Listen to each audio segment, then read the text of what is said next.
Good day, folks. This is Greg Judy at Green Pastures Farm. And I know there's chainsaws running in the background, so you're going to have trouble hearing, but you know, this is the real farm. This is not Hollywood. We don't have sound muffles.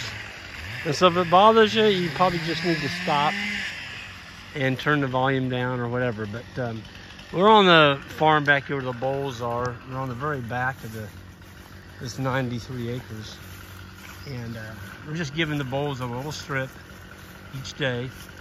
And they haven't had any hay since that Arctic blast came through. Bulls are fat. They're just really doing well.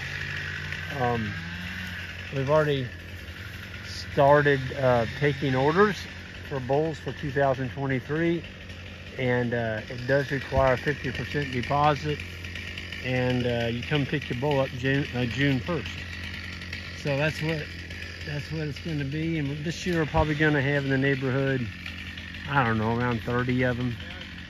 There may be a few more than that, but anyway, these are 100% forage raised, no grain, very little hay, and raised on stockpile Kentucky 31 fescue. Of course, there's other grasses that they get to eat throughout the year, but right now in the wintertime, fescue is what's their mainstay. Anyway, we've got this area here around this pond. Haven't had any livestock on it for probably 40 years. And there's a, well, you can see there's a tire, not a tire, it's a frost-free tank. I'll get around here where you can see it. It's a blue tank. It's just like the one that's up there by the barn. There it is. And then this same pond, he trenched a line down that valley, and there's a 800-gallon metal tank over that hill servicing the rest of that bottom. So there's actually 2 water points down in here. And this has all got high tensile fence around it. And this is what happens to land when you fence it off and you don't mow it or anything, just let it go back to nature. And nature almost crowded this thing out. It's got so many trees around it that it's actually using a lot of the water out of the pond to keep the trees going. And you can see the quality of the trees. I mean, it's cedar, autumn olive, and then there's some oaks in here that are just way too thick. And Isaac's over here working on them. And Ike is working on the other side on more of the autumn olives. So what we're gonna do, there's just no place to put all the brush. And we're gonna bring our grapples over here with the tractor and actually start a fire. I was gonna try and haul it all out of here. It'd take forever. And a lot of this is green cedar. It's not big enough for any saw logs. This is all autumn olive out here. It'll burn good. And the owner on this farm, you know, he wants it to look neat. And if you left it just like this, there'd be some bunny habitat in there, but boy, it's gonna grow up in briars. So what we're looking at doing is clearing it, getting some sunlight to that pond. It's a pretty good sized pond. It doesn't have any sunlight. It's completely surrounded by trees. And so you can tell it doesn't get a lot of sun. Well, you get some oxygen to that water, it's actually going to be better livestock drinking water. It's just almost choked out by trees.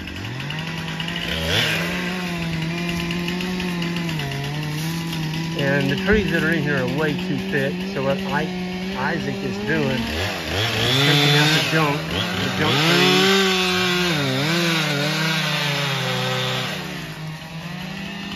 like that.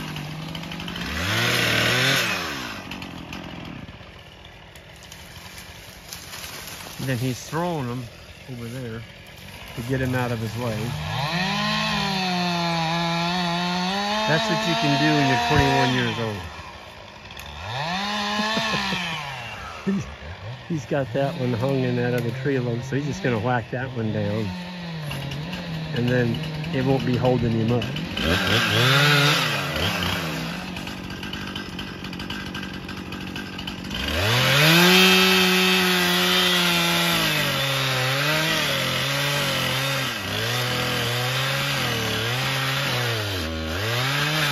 it goes.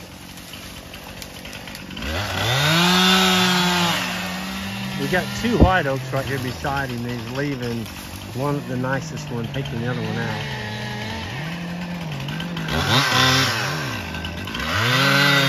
Arm's already looking better.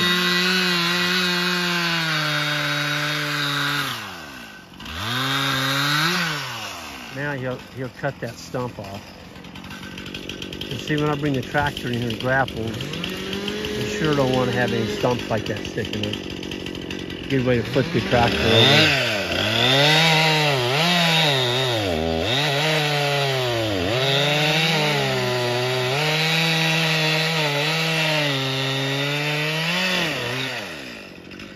He made short work of that. You can see what he's got to do there. It's just super, super thick. Leave the best trees, take out the junk. That's what we're doing. And I'm actually working down in the bottom. There's a bunch of autumn olives down there and some thorn trees. We're going to take those out. Boy, I tell you, it's thick in here. And holy Lord. Boy, I tell you, get that tractor. We're not going to bring the tractor back here until the ground gets froze or it gets dry. I'm not into making ruts and tearing up land just because you want to get a job done. I can remember loggers coming into my woods, and one of the conditions was they didn't take logs out unless it was dry. Well, I was gone for about 4 days. It'd been raining for about a week. They went down in there and they absolutely destroyed our woods. Just destroyed it. And we're gone. They were gone. Took the logs and were gone. And luckily, I did get a payment on the logs before they started cutting. But what they did to my land, it took 20 years for me to get all those ruts filled in, and never did get a lot of them done. And every time I hit one of those ruts, I think about those loggers. And that's why I'm not going to let them back on our land. They just go for the logs, they get the log. Oh, we'll be back in the spring and we'll clean that up. Nope, never see them again. They got your logs and the money and they're gone. So this is going to be a big job. I mean, there's a lot of brush in here. It's going to look nice. So you see what it looks like when we started.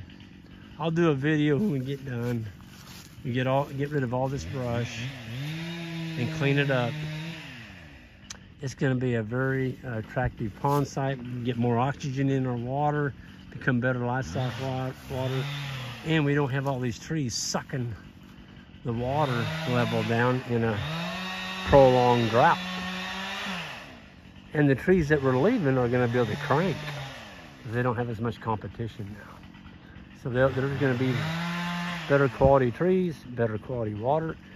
And by getting all this brush out of here, we'll actually be able to grow some grass in there under the trees, which is pretty cool. So anyway, I'm going to get out of here. I've got some autumn olives down in this bottom that's got my name on them, and we're going to go get them. So everyone have a good one. And if you're interested in a bull, you better be getting your deposit in. And on the grazing schools, they're about 80% filled up in 1 week. So if you're on the fence, if you wait another, I'd say 2 weeks, you're going to be 2 to 3 weeks. They're both going to be filled up. So we finally got the PayPal buttons working, both of them. Well, that was a pain. And I want to thank Kathy for that. And yeah, just go to our website, greenpasturesfarm.net. We're having the beginning grazer school, the May 19th and the 20th. It's a 2-day. And that's a sheep and cattle school with Abram Bowerman and myself. And then on May 4th through the 6th, a 3-day advanced school. That's going to be with Ian and myself. And that's going to be a great school as well. Ian Mitchell-Ennis from Africa is coming back. So anyway, hope to see some of y'all there, and everyone have a good one, and we'll see you down the road. Please hit that subscribe button on the way out. That'd be awesome, and have a great day.